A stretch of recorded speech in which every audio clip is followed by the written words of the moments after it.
My name is Scott Cox, dealer principal for Adams Morey Southwest. So today we are at our brand new facility here in Bridgwater, introducing our customers to our brand new state-of-the-art facility.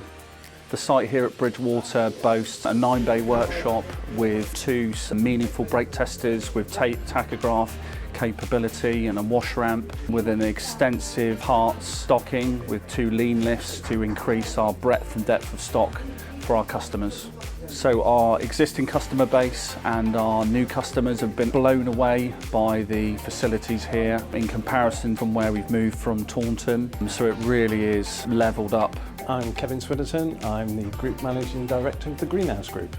So we identified Bridgwater as a heat map in the UK. It's a up-and-coming area. It's our first new purpose-built DAF dealership.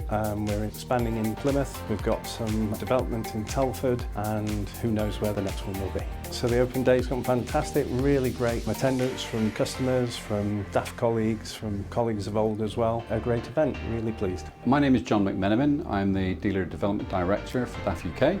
Coming here today has been a real privilege for me, because this is the culmination of a huge amount of work by a great team within the Greenhouse and Adams Morey business. We have numerous investments that mirror what you see here today, and that theme continues and will do so for the next 3 to 4 years and beyond. The open day has been really successful. We've had loads of customers coming through, and it's a good opportunity for some of our customers to catch up with the staff here at Adams Morey, past and present. So this, as you could imagine, is a significant investment for us, for Adams Morey and Greenhouse, but it really does solidify our commitment to our customers now and into the future.